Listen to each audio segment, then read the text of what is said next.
Very good morning to all of you. Hope you all are safe and fine at your home. In today's our science class, we will discuss the short question answers of our lesson 1.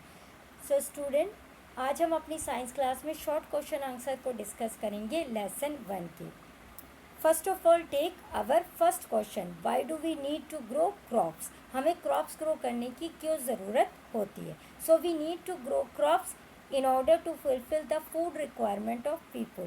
As we know that population of world is increasing year by year. So in order to meet the food requirement of these peoples, there is a requirement to grow crops at a large scale. To provide raw material, different kinds of raw material is provided by plants, or we get raw material from plant source. Like if I want a cotton shirt, we have to do production of cotton. Similarly, if I want oil to cook food, we have to do production of mustard, coconut, soybean, etc. crops. To get fuel like wood, as we know in villages and in some other areas also, wood is used as a fuel. So in order to fulfill this requirement, we need to grow crops or plant trees. To feed animals, as we know that different animal products like milk, butter, curd, honey, wool we get from animals, and these all things we can only get if we do rearing of animals on a large scale. So in order to do these things, we have to feed animals with fodders and other things which we get only by growing crops. Now we will discuss our second question, but before it I will discuss this question in Hindi. So अभी हमसे पूछा गया था कि आपको फसल उगाने की क्यों ज़रूरत है. फसल उगाने के लिए सबसे पहले हमें यह देखना है कि हमारी पॉपुलेशन जो है दिन ब दिन बढ़ रही है, और इसकी खाने की ज़रूरत पूरी करने के लिए हमें क्रॉप प्रोडक्शन को लार्ज स्केल पे करना ज़रूरी हो गया, ताकि हम ज़्यादा से ज़्यादा लोगों को खाने की जो ज़रूरत है उसे पूरा कर सके. टू प्रोवाइड रॉ मटेरियल मतलब कच्चा माल. तो हमें कई तरीके का कच्चा माल जो है वो क्रॉप्स या प्लांट सोर्स द्वारा मिलता है. जैसे कि कॉटन की शर्ट चाहिए तो कपास की खेती करनी होगी. खाने पकाने का अगर तेल चाहिए तो आपको सरसों की खेती करनी होगी, या मूंगफली की खेती करनी होगी, सोयाबीन की, या फिर कोकोनट यानी कि नारियल की खेती करनी होगी. To get fuel like wood, बहुत सारी जगहों पे ईंधन के रूप में वुड का इस्तेमाल होता है, और वुड हमें तभी मिलेगा जब हम प्लांट को ग्रो करते हैं. टू फीड एनिमल्स, बहुत सारे एनिमल्स से हमें कई सारे यूज़फुल प्रोडक्ट्स मिलते हैं, जैसे कि दूध, दही, बटर, हनी, वूल. तो ये सब करने के लिए हमें रियरिंग यानी कि पालन करना पड़ता है इन एनिमल्स का लार्ज स्केल पे, और इन्हें करने के लिए हमें इन्हें चारा खिलाना होता है, जिसे कि हम फॉडर के रूप में भी जानते हैं, और ये सब हमें क्रॉप्स को ग्रो करने से मिलता है. Second question, what is the difference between rabi and kharif crops, कि राबी और खरीफ क्रॉप के बीच में डिफरेंस क्या है. So main difference between rabi and kharif crop is that Rabi crops are grown during winter between October and November, and Kharif crops are grown during summer between June and July.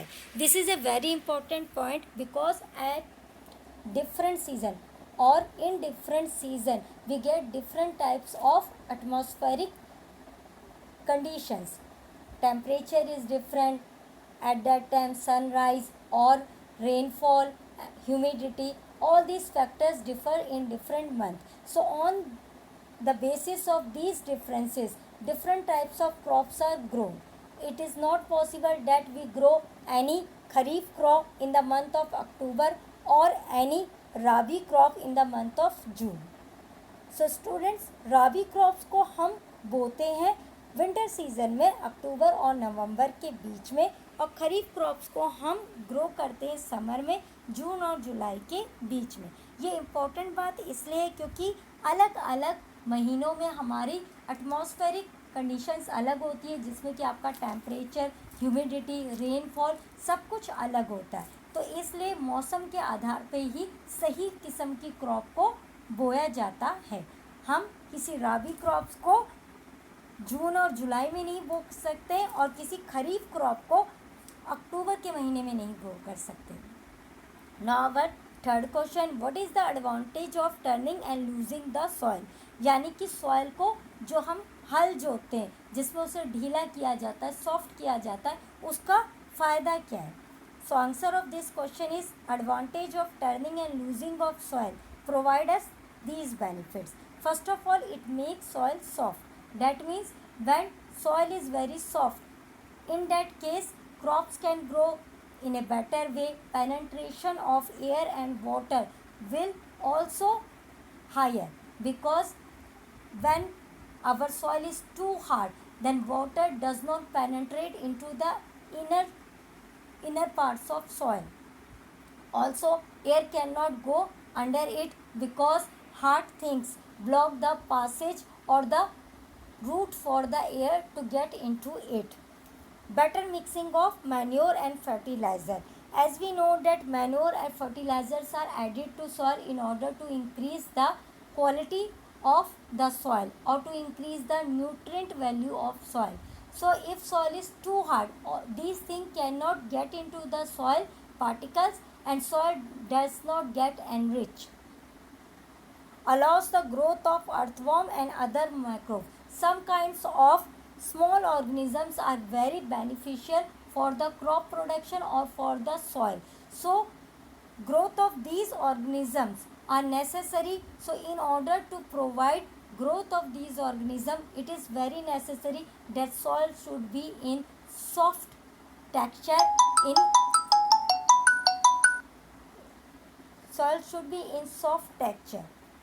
and in small particles. Now we will discuss same answer in Hindi कि हमें जो soil को ढीला करने की ज़रूरत होती है वो क्यों होती है. सॉइल को ढीला करने की ज़रूरत इसलिए होती है क्योंकि जब वो ढीला होगा तभी उसमें ग्रोथ ऑफ प्लांट्स बहुत ही ईजिली हो जाती है. नहीं तो रूट्स जो होती हैं वो उसमें आगे बढ़ नहीं पाएंगी हार्ड सॉइल में. सेकेंड है better penetration of water and air. यानी कि पानी और हवा इसमें आसानी से अंदर चला जाता है. हार्ड सॉइल में ये पॉसिबल नहीं है कि पानी जो है वो अंदरूनी सॉइल में चला जा सके, सिर्फ ऊपर ऊपर गीला होगा. और अगर हार्ड होगी सॉइल तो ये ब्लॉक कर देता है एयर पासेज को, यानी कि हवा के कण मिट्टी के अंदर नहीं घुस पाते. Better mixing of manure and fertiliser. Manure और फर्टिलाइज़र को हम सॉइल के अंदर डालते हैं ताकि उनकी गुणवत्ता बढ़ सके. मगर अगर सॉइल बहुत हार्ड होगी तो ये इसमें नहीं मिल पाएंगे और इस तरीके से सॉइल की जो गुणवत्ता है वो हम बढ़ा नहीं सकेंगे. कई तरीके के छोटे मैक्रो ऑर्गेनिजम्स होते हैं जिनकी ग्रोथ होनी ज़रूरी होती है सॉइल में. ये बेनिफिट करते हैं हमारे क्रॉप प्रोडक्शन में. मगर अगर सॉइल बहुत हार्ड है तो ये पॉसिबल नहीं होगा. तो ये ज़रूरी है कि सॉइल जो सॉफ्ट हो, छोटे छोटे पार्टिकल्स में टूटी हुई हो, ताकि ये मैक्रो ऑर्गेनिजम्स की ग्रोथ वहाँ ईजिली पॉसिबल हो. So student, hope you like this session. Thank you and have a great day.